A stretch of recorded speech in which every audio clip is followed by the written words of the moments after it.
Welcome to Sports Today. You are live with me, Raja Shigupta. We are just about 26 minutes away from resumption of the final day of the Oval Test between England and India.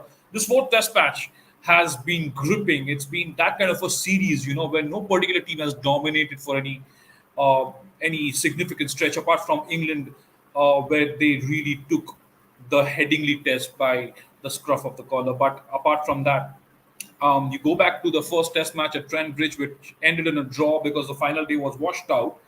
You go to Lords, it was again quite a thrilling affair until that partnership between first Pujara and Rahane and then Bumrah and Shami took it away from England, and India's pacers produced an excellent show. Of course, heading the India 78 all out, there was not much of a chance for them to come back.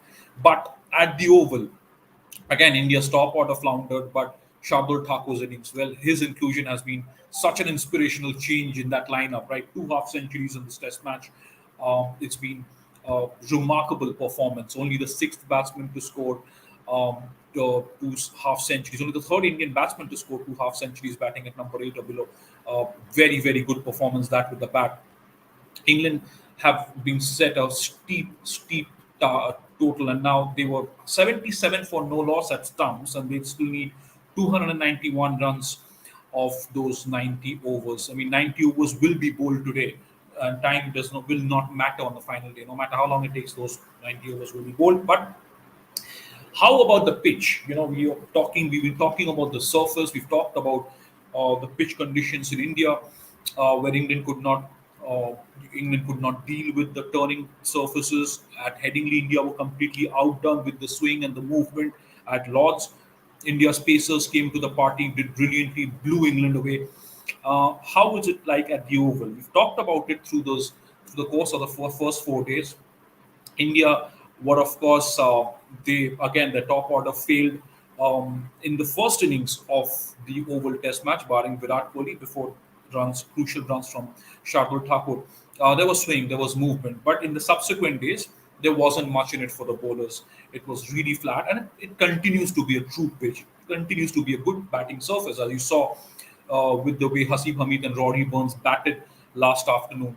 They batted out 32 overs, scored 77 runs. It's a solid start when you're looking to chase that kind of a total. They're chasing over 360, so that's a very, very good start. Looking at 291 on the final day, it's always a challenge, no matter which part of the world you're playing at. But again, this is a good surface, so England are in with a chance, and all four results are pretty possible. You have England's batsman who is significantly in good form. Darwin Malan's inclusion at number 3 has been a good move. Joe Root is in the form of his life. He has scored 300s in the previous 3 Test matches. Got out to an absolute peach of a delivery from Umesh Yadav in the first innings. Now, how is it looking? How is it looking like? India, of course, have continued to ignore R. Ashwin from that playing 11, but Ravindra Jadeja's role will be really crucial today. There are some marks outside the leg stump of the right-handers, and that is exactly where he can come in and he can dent. He can dent England. England also have some left-handers. They have Moeen Ali, Sam Kerr, and all these guys. They are left-handed batsmen, so that's where he will. His role will be crucial as well.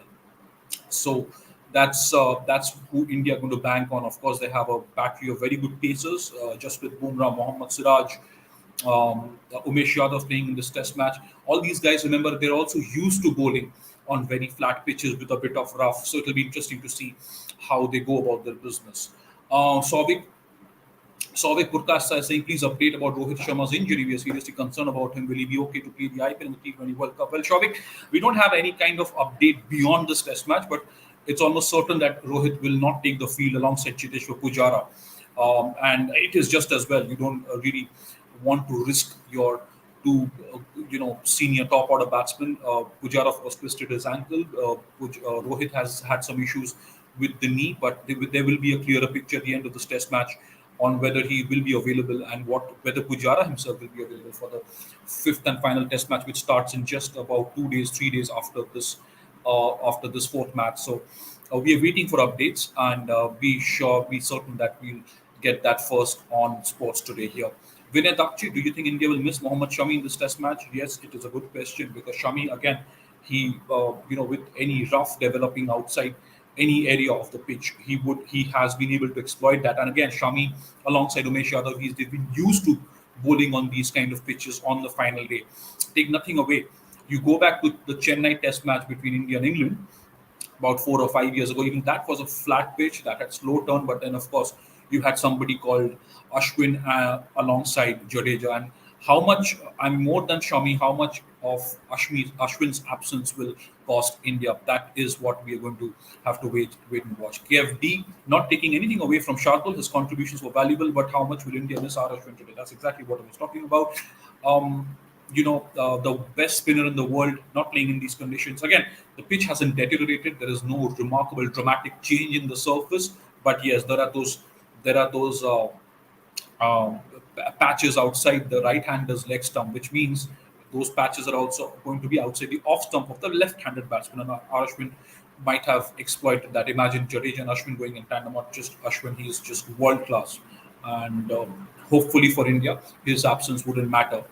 Whose absence wouldn't really matter at the end when India try and take that 2-1 lead. Did India go and try to take that 2-1 lead in this test series with the final test match to be played at Old Trafford from the 10th of September? It's going to be very fascinating days. Test cricket, of course, the conditions, like I said, they've been brilliant for batting. Most of the batsmen have made merry. Virat Kohli getting runs in both the innings. Shardul Thakur, Rohit Sharma getting his first century overseas. KL Rahul again got off to a good start. Pujara continuing to show marked improvement, got another half century. Rishabh Pant getting a half century, and of course England will fancy their chances when they resume that chase on the final day of the Oval Test match in about 19-20 minutes from now. So please stay tuned on to Sports Today. I'll just run you through the scores before I go. India were bowled out for 191. England scored 290, took that lead of 99, and India responded with 466 in their second innings. And England are now 77 for no loss and need 291 on the final day of those 90 overs. Where will that battle be played out? Will Jadeja work his magic and exploit the rough patches, or will you see the likes of Bumrah and Siraj and Umesh Yadav working wonders? This is a flat pitch. Remember, this is a flat pitch, but that rough that has been created, those roughs could well be Jadeja's moment of reckoning on this tour of England. Thank you so much for joining me. Have a very good afternoon. Please stay tuned to this channel. At 5:30, my colleague Boriam Majumdar will join you for updates from the first session, and I'll come back to you after the end of this match, hopefully with news of an Indian victory. India going 2-1 up in the series with one more left to be played out. Subscribe to Sports Today. There's plenty more coming your way. Thank you.